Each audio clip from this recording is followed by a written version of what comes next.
Bukan sosok yang dikatakan di sila Pancasila Berarti, sila pertama, bukan. Ya, berarti ketika ada orang yang menyembah kepada sosok yang tergantung di kayu salib, dia ada orang yang sesat. Karena harusnya dia menyembah kepada pencipta langit dan bumi, betul? Ya kalau itu dikembalikan ke masing-masing lah kalau itu kan. Nggak berani. Enggak loh.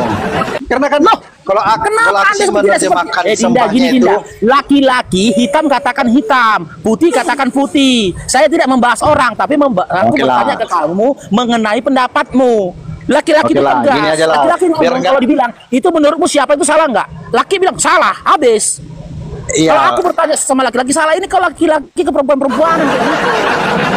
Oke lah, ya kalau biar kita permudah lah. Nah, jadi kalau kamu jawab, nah sekali lagi saya tanyakan, berarti jika ada manusia menyembah pada sosok yang mati tergantung di kayu salib, yang pada sejatinya dia bukan pencipta langit dan bumi, dia sesat bukan?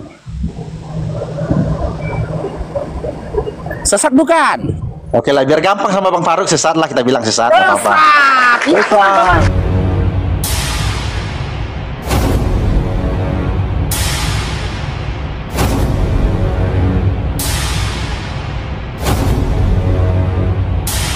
Komentarin ini aja, judulmu. Yang mana? Oke, judulku. Judulnya ini.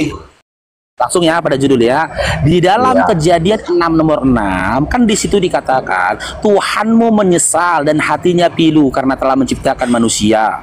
Memang kalau di ayat sebelumnya kita baca dan ayat seterusnya itu mengisahkan ketika air banyak Nuh, di mana perbuatan manusia pada saat itu luar biasa jahatnya kan gitu, betul? Betul. Nah, hingga Tuhanmu menyesal menciptakan manusia gitu loh, dan hatinya pilu. Cuman yang jadi masalahnya, ini maaf ya Herman ya, Tuhanmu itu seakan-akan nggak maha tahu gitu loh, konyol. Udahlah dalam Kejadian 6 nomor 6 sampai 7 dia menyatakan menyesal menciptakan manusia dan hatinya pilu. Lah dalam Yohanes 1:14 turun dia ke dunia menjadi manusia. Kejadian 6 nomor 6. Maka menyesallah Tuhan bahwa ia telah menjadikan manusia di bumi, dan hal itu memilukan hatinya. Ditangkap sama manusia, dipukuli sama manusia, babak belur, meninggal. Kalau pada masa Nuh manusia yang satu dengan manusia yang lain yang saling menzalimi, saling menyakiti, nah Tuhanmu bikin gara-gara datang ke dunia manusia yang membunuh Tuhan. Iya, memprihatinkan ya Bang. Untuk menyelamatkan dirinya saja dia nggak mampu, konon lagi menyelamatkan kalian. Iya. Silakan ditanggapi gitu loh. Silakan tanggapi Herman. Iya, terima kasih Faruk. Iya, memang memprihatinkan ya kalau dengar paparan tadi dari Bang Faruk tadi ya. Menyesal.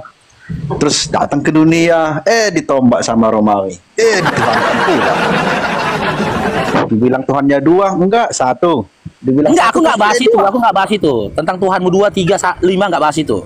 Yang aku bahas ini gitu loh. Maaf cakap Herman ya. Maaf cakap, kayak nggak berakal. Iya, betul. Iya. Kan?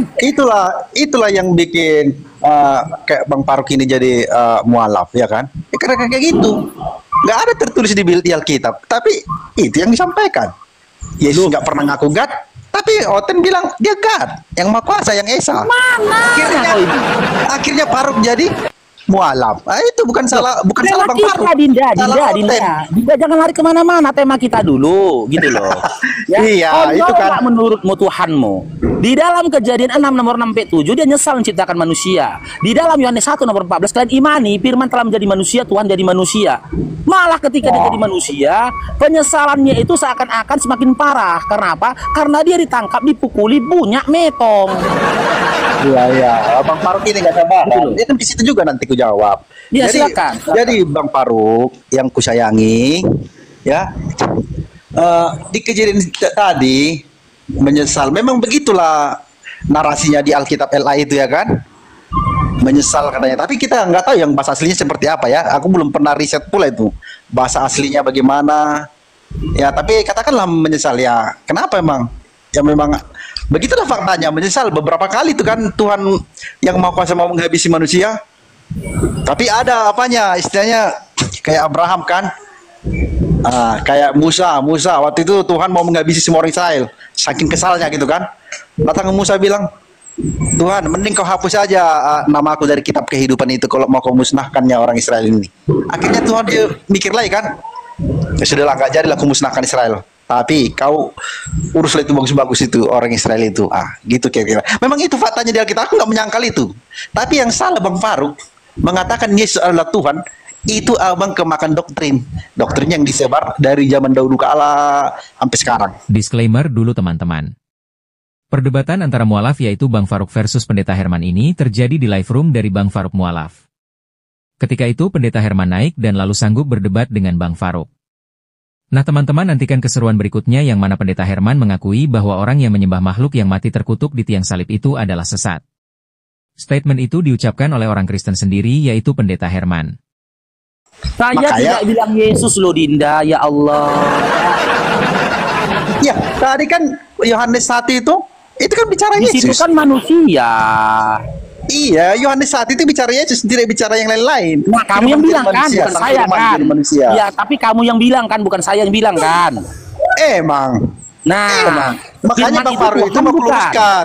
Bang Faruk ini selama ini sudah terkontaminasi doktrin dan Bang Faruk telan bulat-bulat. Firman itu Tuhan bukan. Firman itu kan perkataan, bukan logika, Tuhan.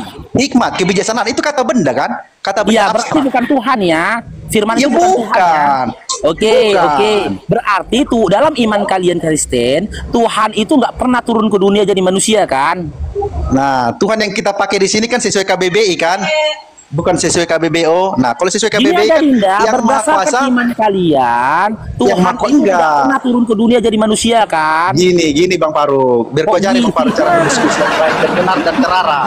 Kata Tuhan ini ya definisinya beda di Oten sama di secara umum. Nah, kita pakai KBBI Gini aja. Berarti dalam iman Anda, Sang Pencipta langit dan bumi nggak pernah bukan turun Yesus ke dunia menjadi manusia kan? Nggak pernah. Nggak pernah. Coba Bang Faruk lihat. Berarti yang meninggoy di kayu salib itu bukan Pencipta langit dan bumi kan? Bukan Sang Pencipta, bukan yang Maha Kuasa yang Esa. Bukan sosok yang dikatakan di sila Pancasila sila pertama, bukan. Ya, berarti ketika ada orang yang menyembah kepada sosok yang tergantung di kayu salib, dia ada orang yang sesat. Karena harusnya dia menyembah kepada Pencipta langit dan bumi, betul? Ya, kalau itu dikembalikan ke masing-masing lah kalau itu kan. Nggak berani. Enggak loh.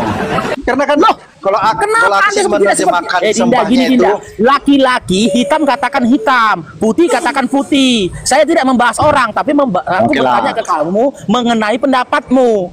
Laki-laki itu tegas. Laki-laki ngomong kalau dibilang itu menurutmu siapa itu salah nggak? Laki bilang salah, habis. Iya. Kalau aku bertanya sama laki-laki salah, ini kalau laki-laki ke perempuan-perempuan gitu.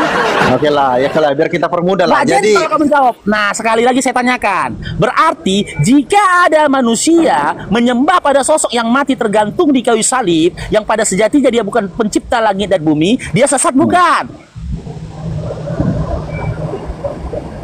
Sesat bukan?